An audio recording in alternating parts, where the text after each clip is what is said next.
Annuncio vobis gaudium magnum. Habemus papam Dominum Georgium Marium Sancte Romani Ecclesiae Cardinalem Bergoglio, qui sibi nomen imposuit Franciscum.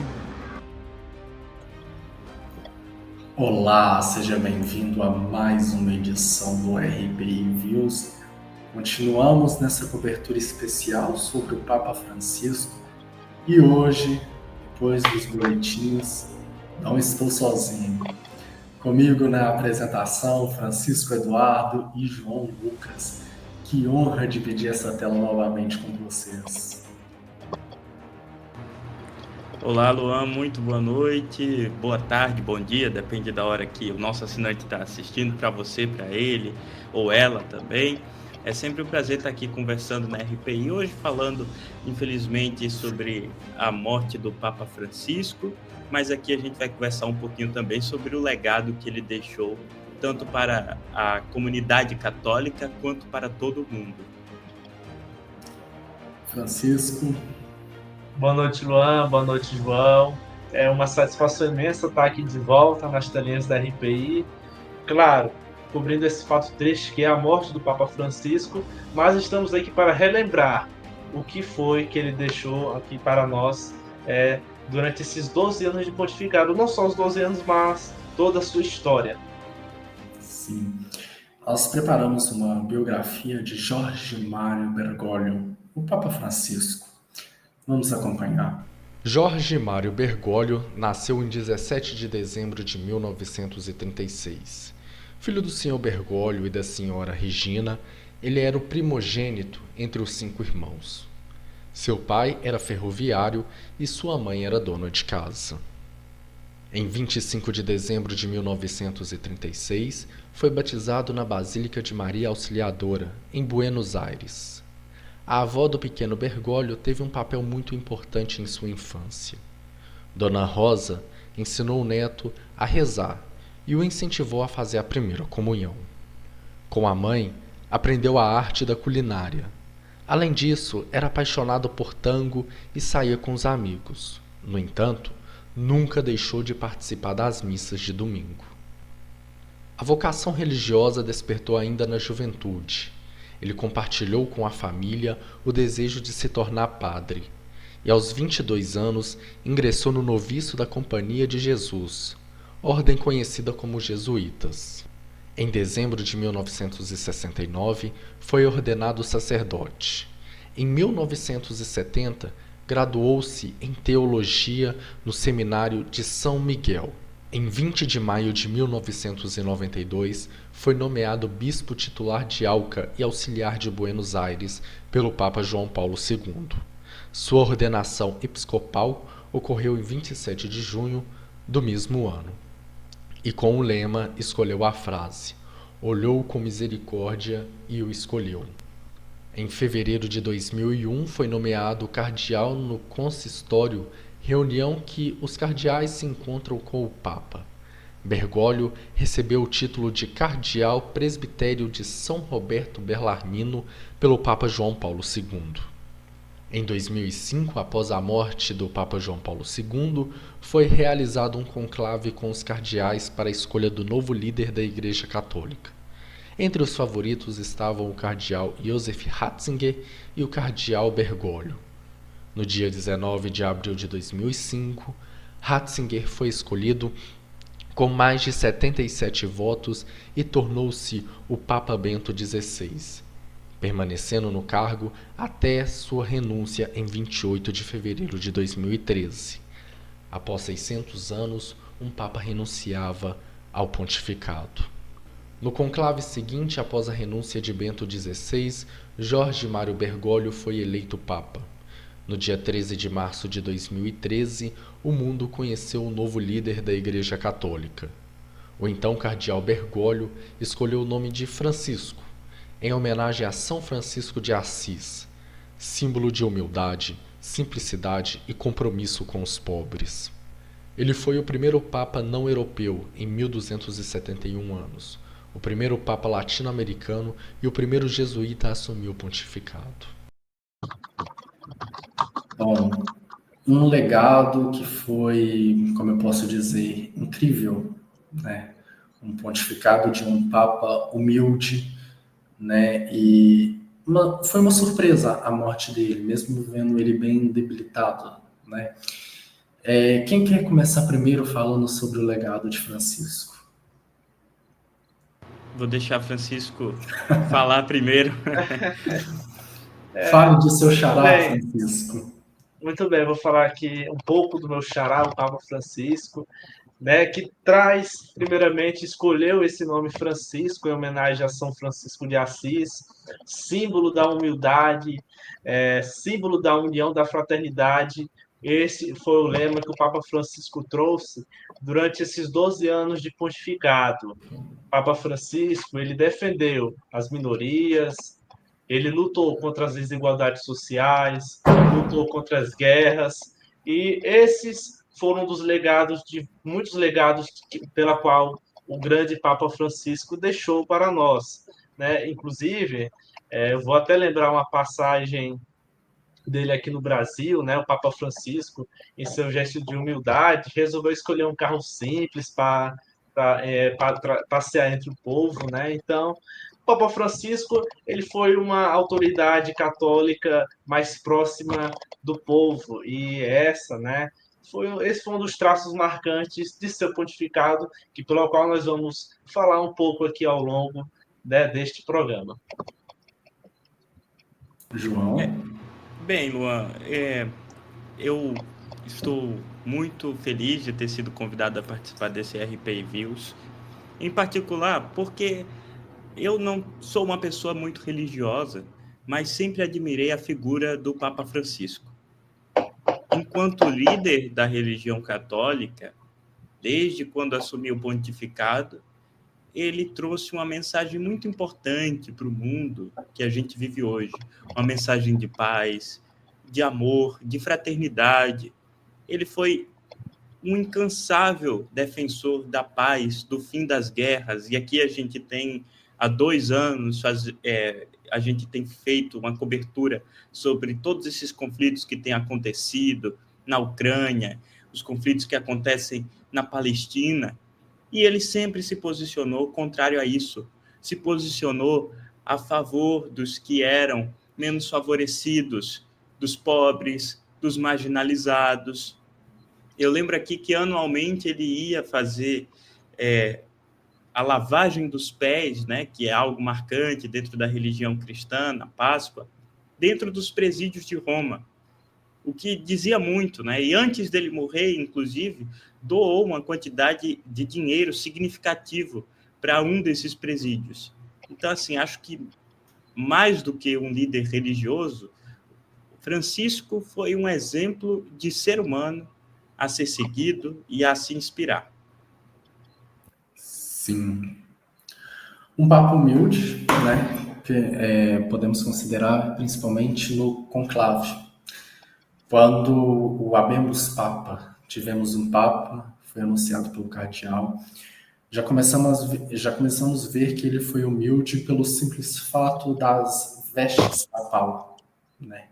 Uma coisa muito simples. Ele abdicou de muita coisa, mas muita coisa mesmo, porque ele se formou em teologia. Me fugiu o nome aqui, mas eu vou lembrar novamente, vou falar. Até mesmo nas escolhas, né? Ele abdicou do apartamento papal no Vaticano e ficou num apartamento simples. Me fugiu o nome também, de novo, me desculpe, é muita informação. Casa de Santa Marta. Muito obrigado, João. É a Casa de Santa Marta. E a gente podia ver o sapato do Papa, aquele vermelhinho. Ele não quis usar, ele falou que já estava contente com as botas que estavam servindo. Quando veio para o Brasil, veio um carro popular, uma ideia, né? Esse carro ele está como um acervo na região metropolitana de Belo Horizonte, em Betim, na Fiat, um Papa muito acessível a todos, sabe?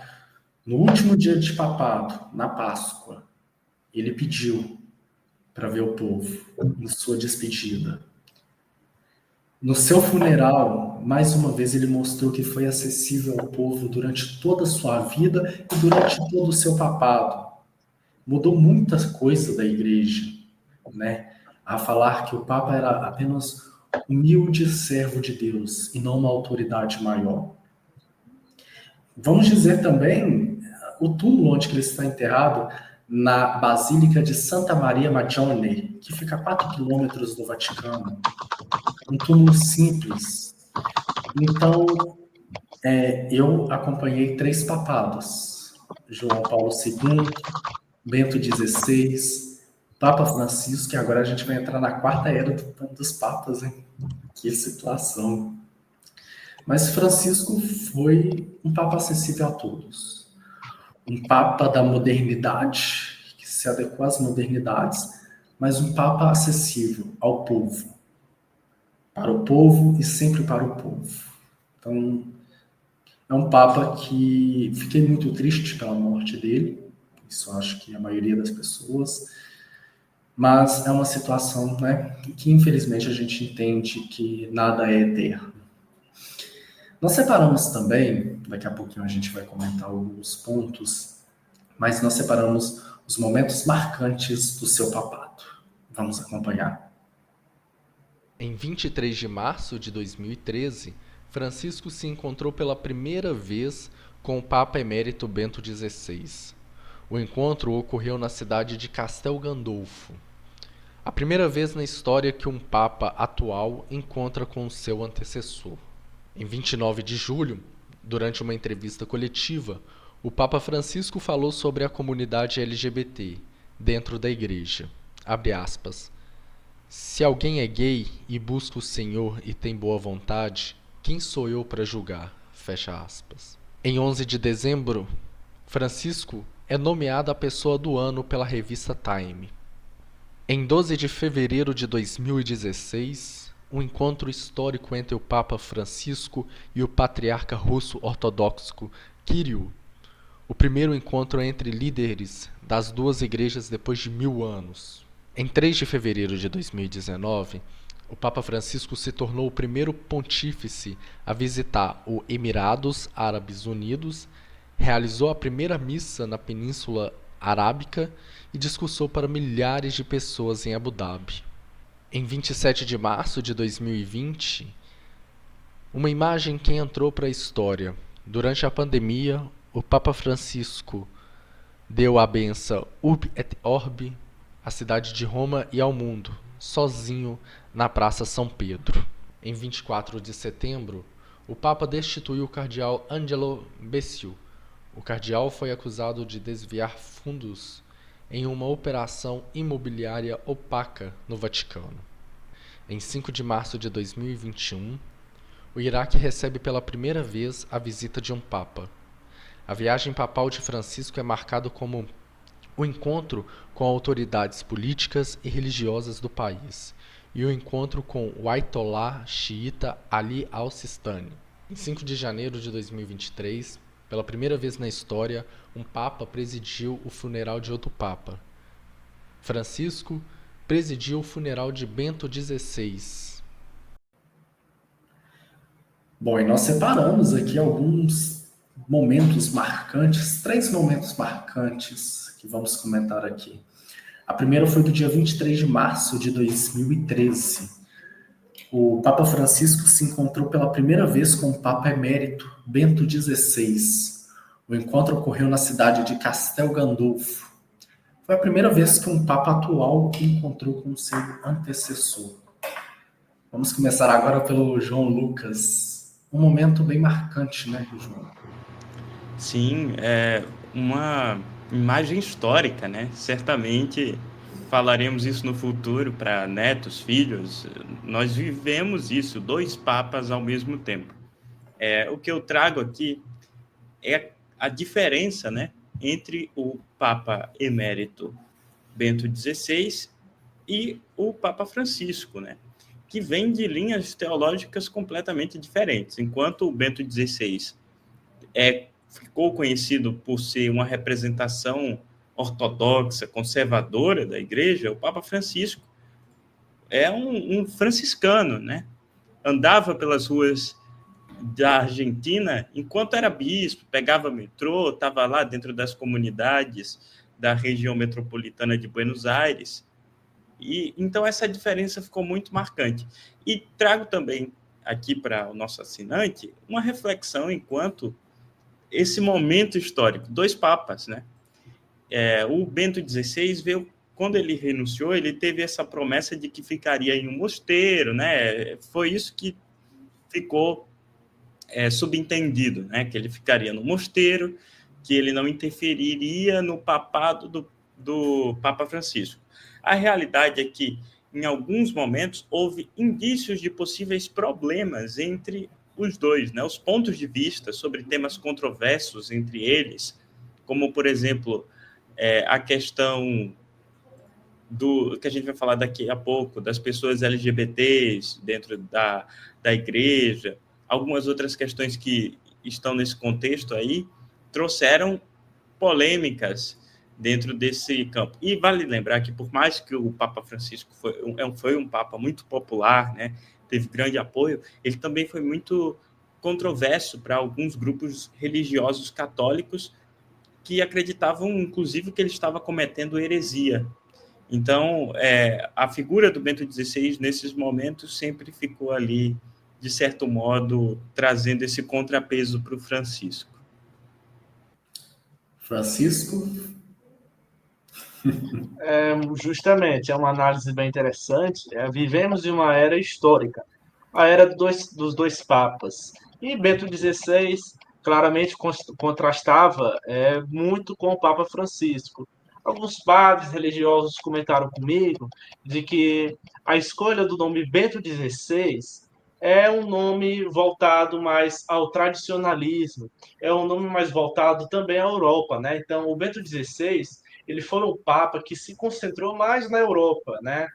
Foi um papa mais tradicional, não era um papa popular. Já o Papa Francisco era uma figura totalmente diferente. Era uma pessoa mais progressista, falava de assuntos que para a igreja era um tabu, como a questão dos LGBTQIA+, né, das minorias. Então, o Papa Francisco e o Papa Bento XVI, durante esse período em que o Papa Bento XVI emérito estava vivo, ele faleceu em 2022, pelo que eu me lembre, né, gerou certas divisões na igreja. Por mais que o Papa Bento XVI ele ficasse esse tempo isolado, mas os grupos da igreja eles sempre se contrastavam, perdão.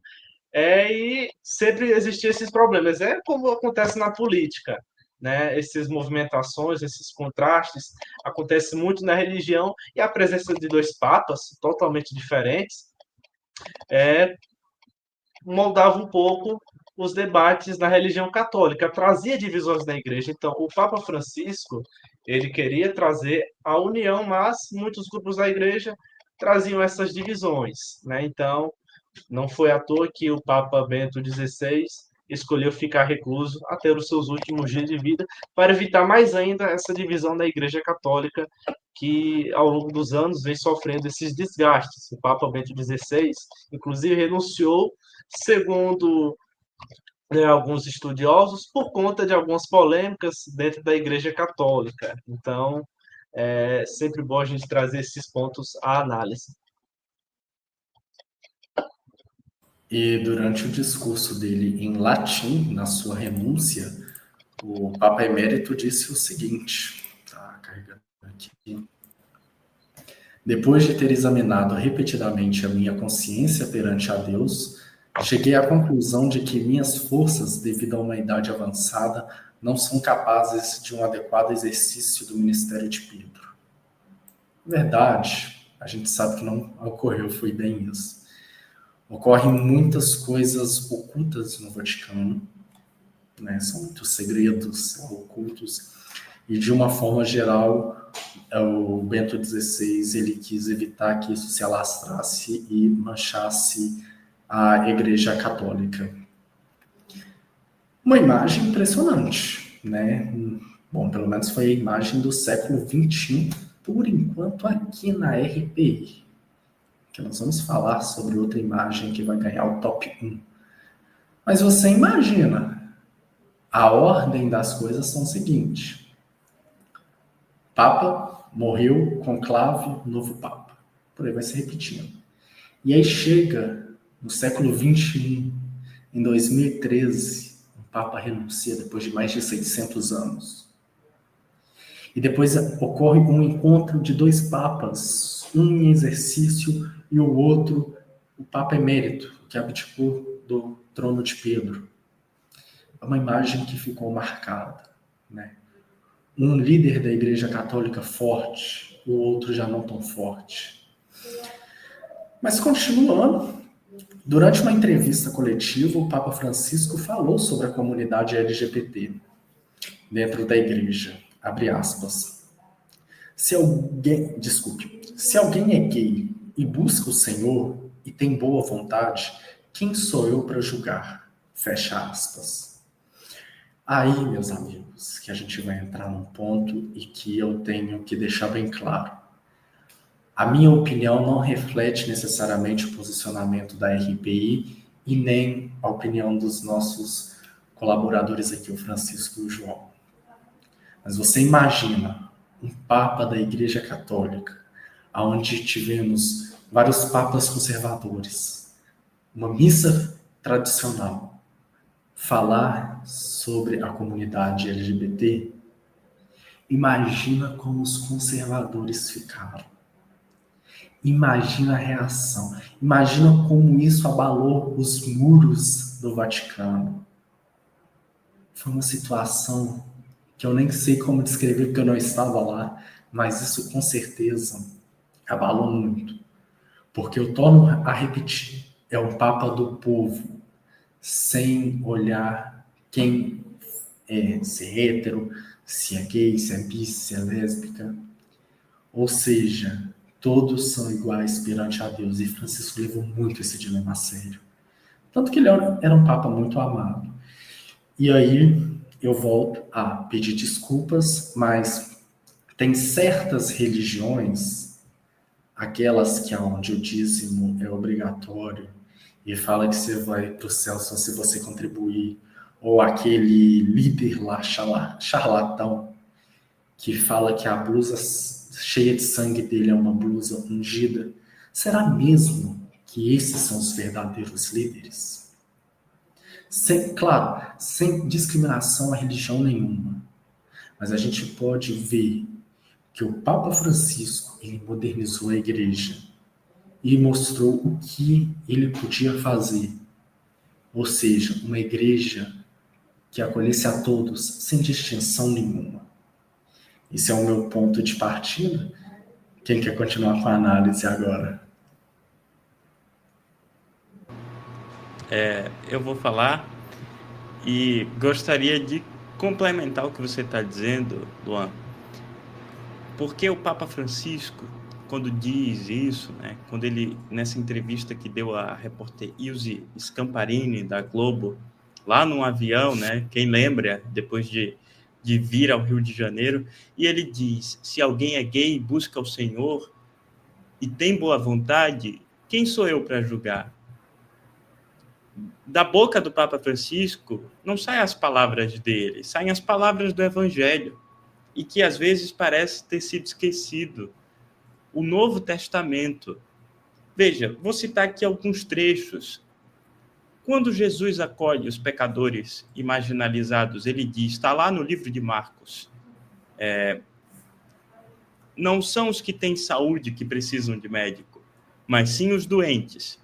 Eu não vim chamar justos, mas vim chamar pecadores. Está lá, livro de Marcos.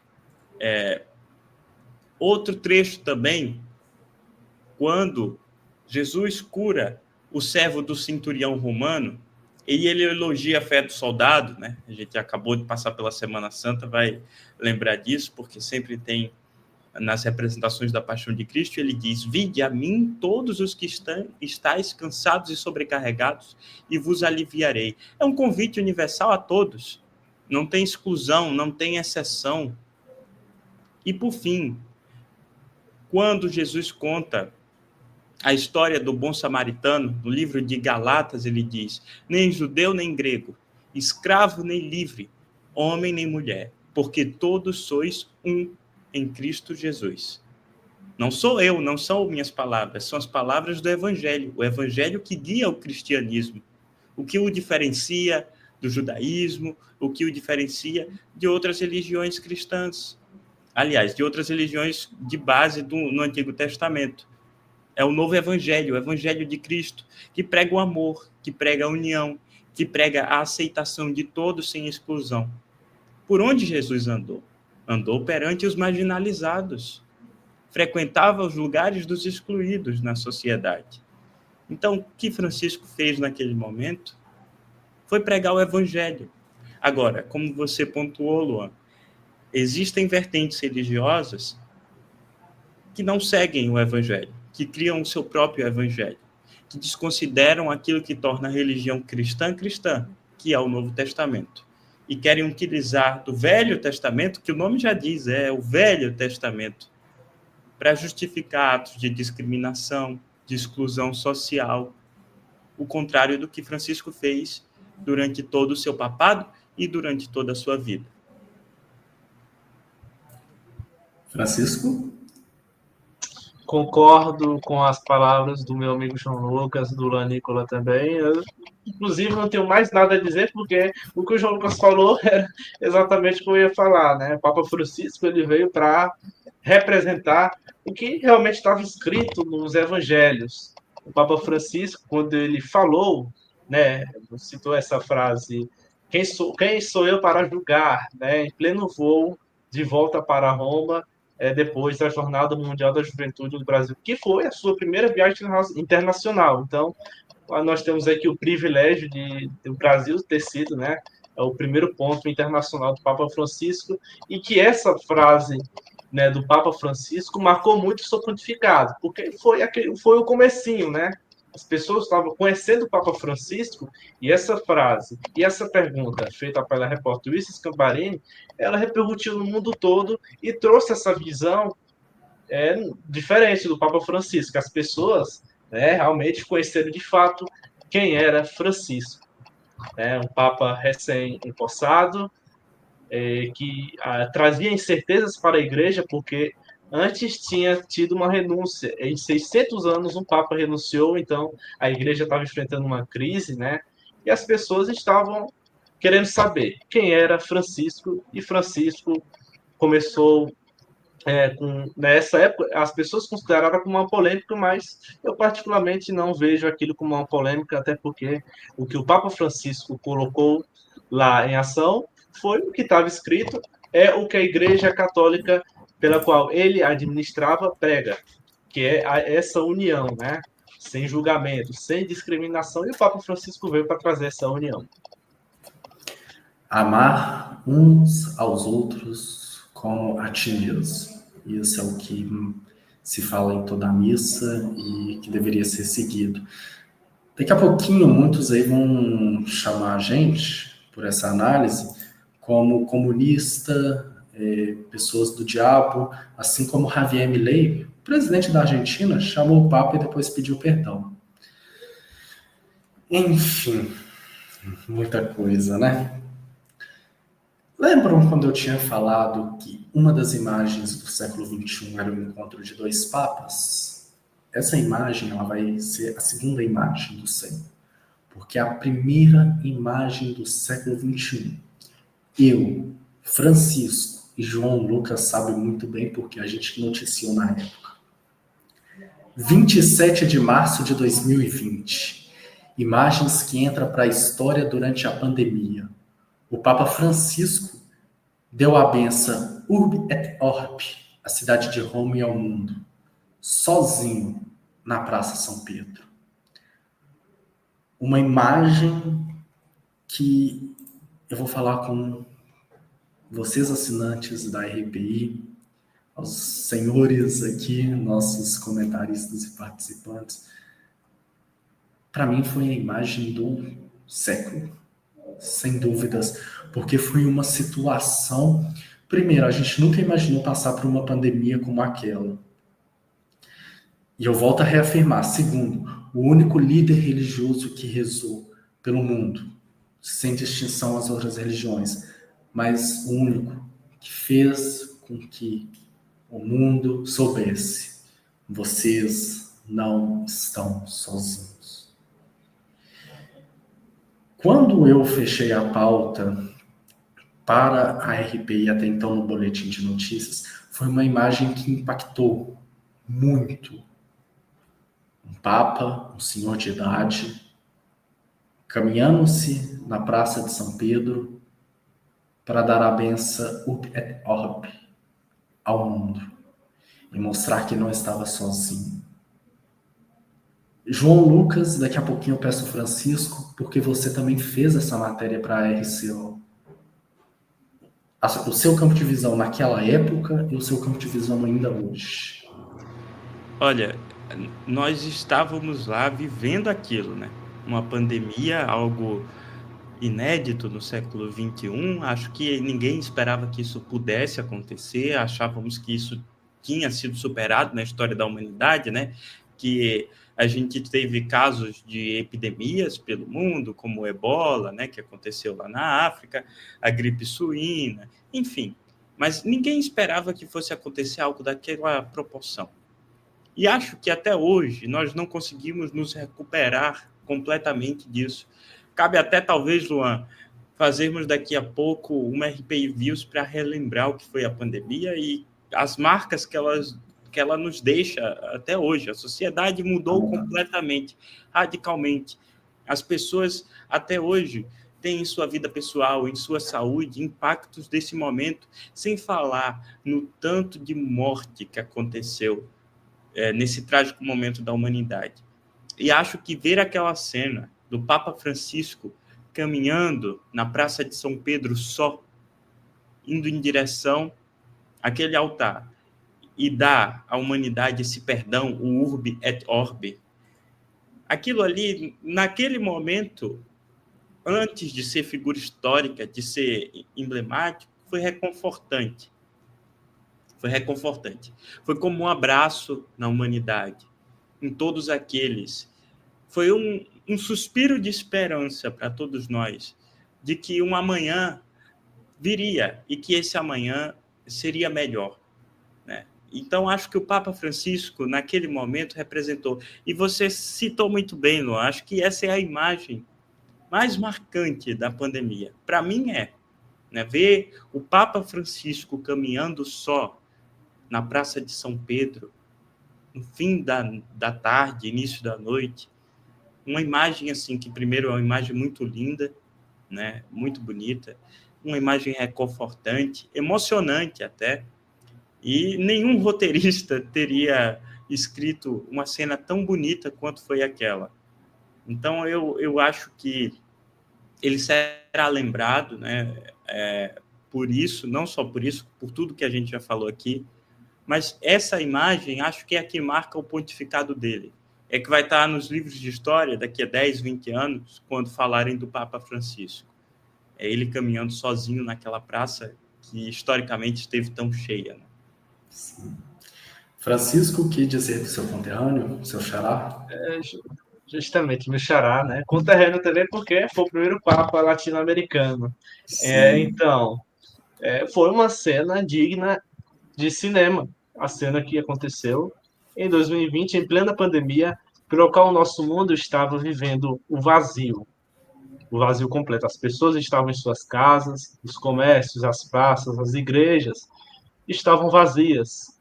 E o Papa Francisco, naquele gesto simbólico, ele foi sinônimo de esperança para o mundo naquele momento em que as pessoas estavam na incerteza, né, de quando eu vou sair de casa. Todos nós passamos por isso, né? Inclusive, de vez em quando eu lembro, nossa, eu passei por esse momento. Nós passamos por um momento chamado pandemia, algo que jamais nós pensaríamos que íamos passar, mas aconteceu. E o Papa Francisco, com aquele gesto digno de filme de Hollywood, tudo isso que está acontecendo, acredito que é digno de filme de Hollywood. São cenas assim impressionantes, o que vem acontecendo ultimamente no mundo envolvendo o Papa Francisco, a Igreja Católica. Então, essa foi minha breve análise a respeito desse momento inesquecível para o mundo. Sim, a gente vai chegando já ao final do RP Envios. Passou tão rápido, né? Um bate-papo que hoje em dia a gente sabe que passa tão rápido. É uma indicação minha de filme. Creio que o João e o Francisco devem ter assistido também o filme Dois Papas. Que filme, hein, senhores? Que filme. O Papa... Por favor, João.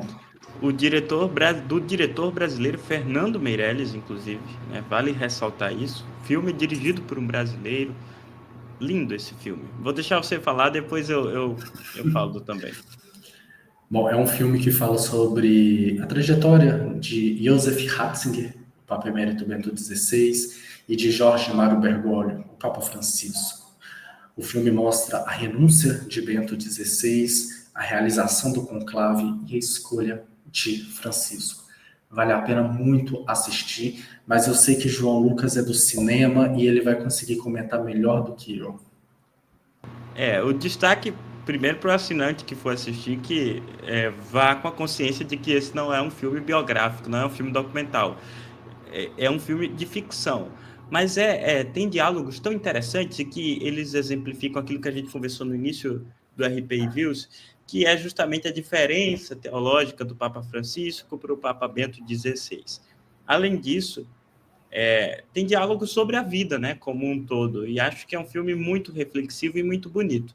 Inclusive, Luan, trazendo aqui também a dose de cultura de sempre no RP Views, a peça Dois Papas, não sei se ainda está, mas estava em exibição em São Paulo, né? O texto que originou o filme, que é o livro Dois Papas, também foi adaptado para uma peça teatral, estava rodando em São Paulo recentemente. Se algum assinante estiver no estado, na cidade de São Paulo, vale a pena também buscar, porque é uma história muito bonita, um filme muito bonito, né? E além desse, tem o Conclave também, que agora deu um salto de pesquisa depois da morte do Papa Francisco, porque as pessoas se interessam muito por esse tema, né? Francisco? Eu não vou comentar muito, mas a única coisa que eu diria é que se o Oscar fosse realizado essa semana, eu acho que teria um impacto muito grande, né, nessa questão do filme, né? O Conclave, que infelizmente, esse Oscar desse ano só me surpreendeu mesmo quando o nosso filme brasileiro, Ainda Estou Aqui, ganhou o prêmio de melhor filme estrangeiro. É claro que merecia também ganhar o prêmio de melhor filme, mas não aconteceu. Conclave também merecia, mas não aconteceu. E recomendo, né? Inclusive, vou assistir o filme Conclave, não assisti ainda. É um bom momento para eu também conhecer um pouco desta obra. Então, senhores, já faço o convite para vocês, porque em breve nós vamos ter uma estreia aqui na RPI e convido vocês para falarmos sobre o filme O Conclave. Mas isso fica nos bastidores para dar um ar de suspense.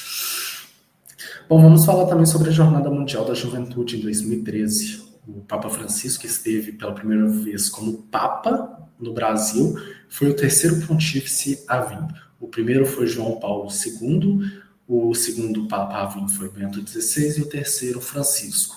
Francisco veio para a celebração da Jornada Mundial da Juventude e também fez a celebração de missas na Basílica de Nossa Senhora de Aparecida, em São Paulo. Claro, foi também uma situação onde a gente viu que o Papa era muito do povão, né? Pelo simples o carro do Papa móvel, o carro que buscou ele também, que é um Fiat Idea, um carro bem simples. E, rapidamente, a gente não pode se alongar muito no programa hoje, mas, Francisco, a sua percepção sobre a Jornada Mundial da Juventude com o Papa? Muito bem. A Jornada Mundial da Juventude do Brasil foi bem marcante, inclusive, foi marcante recorde de público. né? Um público bem... Eu não lembro exatamente o número, mas foi um público que superou aí grandes shows que aconteceram e que talvez venham a acontecer no Rio de Janeiro, lá em Copacabana. Mas a viagem do Papa Francisco ao Brasil foi bem marcante. Ele visitou duas cidades, Rio de Janeiro e a cidade de Aparecida do Norte, na Basílica de Nossa Senhora Aparecida, aonde ele celebrou a Santa Missa. Então, foi um momento bem marcante para o Brasil, inclusive, além de ser um momento bem marcante para o Brasil, foi um momento marcante, assim como outros momentos que aconteceram, como a Copa do Mundo. Então, foi uma época que o Brasil aí teve bons momentos. E o Papa Francisco, em sua primeira viagem internacional do Brasil, mostrou que, de fato, era Francisco. O Francisco do povo, o Francisco humilde, aquele Francisco que trouxe para nós o lado da igreja, que traz a simplicidade, a humildade, né? Apesar da crise que a Igreja Católica enfrentava, diversos escândalos, e até hoje inferem a nossa igreja como escândalos, sempre vão deixar claro escândalos envolvendo a exploração sexual, corrupção do Vaticano, né? Então, o Papa Francisco ele veio para poder lutar, né, contra essas influências negativas que abalaram a igreja, abalaram também o papado de Bento XVI. Foi, provavelmente, segundo estudiosos, como eu havia falado, uma das causas de sua renúncia. E essa primeira viagem internacional do Papa no Brasil foi a viagem que mostrou para o mundo que, de fato, era o Papa Francisco. Esse Papa que nos deixou na última segunda-feira, coincidentemente, após a Páscoa católica, né, minha gente? Então, esse é um detalhe muito interessante. O Papa Francisco ele nos deixou um dia após a celebração da data mais importante da Igreja Católica, que foi a Páscoa. Então, foi outro fator que marcou bastante, né, a história do papado do Papa Francisco. O pontificado dele começou no período de Páscoa e terminou no período de Páscoa também.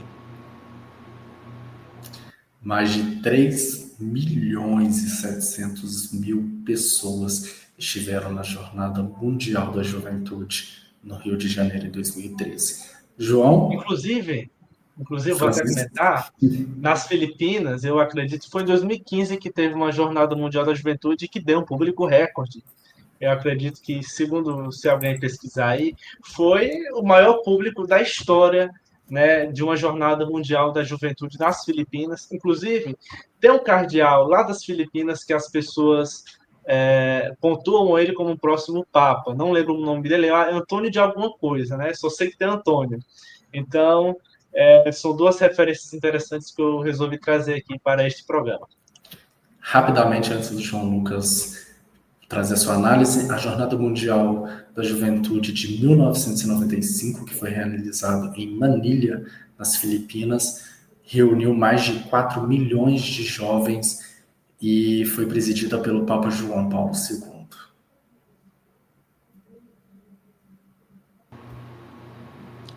É o mesmo assunto ainda, né? Continuando, né? Veja, eu acho que esse momento da Jornada Mundial da Juventude foi um passo muito importante para o Papa Francisco. Francisco Eduardo já falou tudo, né? Mas eu vou só trazer mais um ponto aqui, só para complementar, que além de ser muito marcante a vinda dele, também é um diálogo com a maior comunidade católica do mundo, que nós temos aqui no Brasil, né? O Brasil é um país que tem muitos católicos, então nada mais justo que uma atenção especial do Papa, uma atenção especial da Igreja com o Brasil, né? Esse carinho, esse amor, esse afeto que o povo brasileiro tem e teve com o Papa Francisco, e dele com o Brasil também, né? Eu lembro que quando ele veio, ele deu uma entrevista para o Fantástico, e ele falou, o Papa é argentino, mas Deus é brasileiro. Acho que isso ficou marcado, né? Essa frase dele, que ele sempre tinha esse bom humor com ele, por onde caminhava. Então, é isso. Espero que os próximos papas, né, também tenham essa dedicação com os fiéis católicos, como o Papa Francisco teve aqui no Brasil. Exatamente. Agora sim estamos chegando ao fim, mas antes, no funeral do Papa Francisco, o Papa foi velado na capela da casa de Santa Marta, na terça-feira, no dia 22 de abril. Na quarta-feira, dia 23, o Papa foi transladado para a Basílica de São Pedro. O velório ocorreu até na sexta-feira, dia 25. Segundo o Vaticano, mais de 200 mil fiéis se despediram do Papa na Basílica. No sábado, dia 26 de abril, foi realizado o funeral do Papa. Mais de 250 mil pessoas estiveram presentes dentro do Vaticano, na Praça São Pedro e nos arredores, para despedir-se do Sumo Pontífice. A pedido do próprio Papa, o Pontífice foi enterrado na Basílica de Santa Maria Maggiore, que fica a 4 quilômetros do Vaticano. No domingo, dia 27, o túmulo do Papa foi aberto à visitação para fiéis e turistas. Agora, sim, rapidamente, a gente tem que falar. Foi um Papa humilde, que até mesmo o seu túmulo foi bem humilde. Francisco. O Papa Francisco retirou diversos incrementos aí relacionados ao seu funeral, né? Ele não usou aquele tradicional sapato vermelho, né? Foi um funeral mais simples, ele pediu para que o seu corpo não ficasse tanto exposto, né? Quem acompanhou os funerais antigos dos papas via que o corpo do papa ficava em cima de uma base, sem ser no caixão, né? Não lembro exatamente como era, mas se as pessoas assistirem, comparar o funeral mais recente, que foi o do Bento XVI, como Papa Emérito, mas o seu funeral foi como Papa, né? Teve toda uma cerimônia, as pessoas vão perceber essas diferenças, de que o funeral do Papa Francisco foi um funeral bem mais simples do que o habitual, né? Quando o Papa Bento XVI faleceu, o Papa Francisco fez essas alterações e o seu desejo foi realizado. Foi enterrado de maneira simples, na basílica onde ele queria, da forma como ele queria, né? Foi um túmulo bem simples, né? Inclusive tinha até questão da placa onde era escrito seu nome, parecia que era revestida a ouro, né? E ele não queria que essa placa, que o caixão dele fosse revestido a ouro, que só tivesse o nome Francisco escrito no caixão. Então, o Papa Francisco foi exemplo de humildade do começo ao fim de sua vida. João? O túmulo é a representação do que foi em vida, né, o Papa Francisco. E não era de se esperar que fosse diferente, né? Um padre franciscano, um bispo que andava de metrô com o povo, que todo domingo estava na periferia de Buenos Aires fazendo ações sociais, que enquanto Papa sempre acolheu muito bem as crianças, sempre acolheu muito bem a todos, levando consigo um senso de humor ímpar, né? Ele sempre estava ali, mesmo nos momentos mais difíceis. Inclusive, ele disse em declaração para um documentário da NBC que ele deixava para chorar quando saía do local, né? Viu muitas coisas tristes, claro, porque o mundo tem tristeza, mas sempre soube sorrir e transmitir alegria a quem o via. E o túmulo dele é isso, uma inscrição simples, Francisco, e apenas uma cruz de prata em cima. Apenas isso. E a escolha da igreja também, de Santa Maria Maior, para ser lá sepultado, é uma escolha que representa também muito o que ele foi, né? Ele adorava aquela igreja. Antes de toda viagem, após cada viagem, ia lá rezar. Quando ia ao hospital e retornava, ia lá agradecer.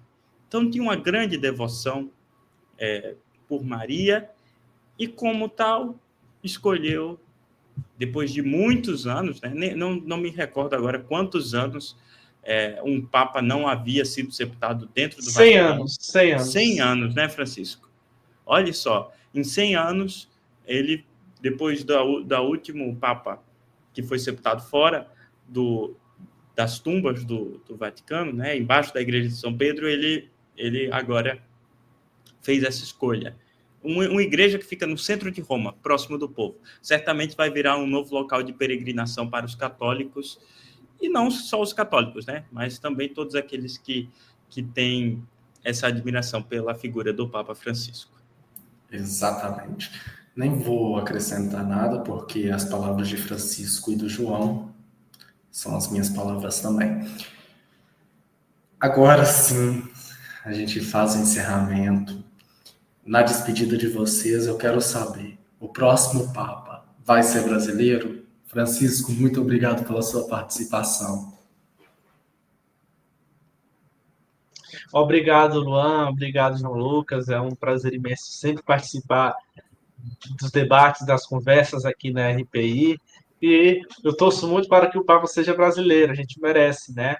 Inclusive, tinha até uma frase, não sei se foi o Papa João Paulo II que disse, né, de que Deus é brasileiro. Se Deus é brasileiro, o Papa é carioca ou gaúcho? É carioca. Justamente. Eu achei interessante essa frase, então eu torço para que o Papa seja brasileiro, trazendo essa frase do Papa João Paulo II aqui no Brasil. João Lucas, muito obrigado pela sua participação e a sua análise de encerramento. Eu já tenho a carteirinha da RPI aqui, né, de participação, mas é sempre muito bom participar. Francisco participe mais também, é ótimo ter novas vozes diferentes aqui para conversar na RPI. Fazia um tempinho que a gente tinha se encontrado para fazer o RPI Views assim, desse formato, né, que eu particularmente gosto muito. E que bom que foi nesse momento histórico, nesse momento onde a gente pode, através da figura do Papa Francisco, vislumbrar um mundo que seja melhor, mais justo, mais igualitário, com mais amor. E acho que a mensagem que ele deixa para a humanidade é que a gente tenha mais amor com o próximo, mais alegria nas nossas vidas. O Papa ser latino-americano tem disso também, né, Francisco? A alegria do nosso povo, das raízes que a gente tem aqui, elas dão uma leveza na vida que acho que é importante para que a gente siga sempre sorrindo. Então, é essa mensagem: amem, sorriam, sejam felizes, né? E que o próximo Papa, ele continue a trilhar os caminhos abertos pelo Papa Francisco. É isso que eu espero, sabe? E digo isso aqui como uma pessoa que não é católica, porque eu sei da importância do Papa, né, para a humanidade, abrindo diálogos, portas, né, buscando a paz. Então, é isso que eu espero do próximo Papa. É isso, então, pessoal. Muito obrigado. Espero o Francisco e João Lucas aqui mais vezes, para a gente debater os assuntos que interessam a você. A nossa análise pode ser a sua conclusão de opinião. Fique bem informado com tudo o que acontece no Brasil e no mundo pelo RPI Web TV, no nosso Instagram, o QR Code está aparecendo aqui. E também faço um convite a vocês. O RPI Views, episódio 2, conta a história do Vaticano e as suas curiosidades. O RPI Views, episódio 5, conta sobre Bento XVI, do Papa à História. Vale a pena conferir. Muito obrigado a todos e até uma próxima.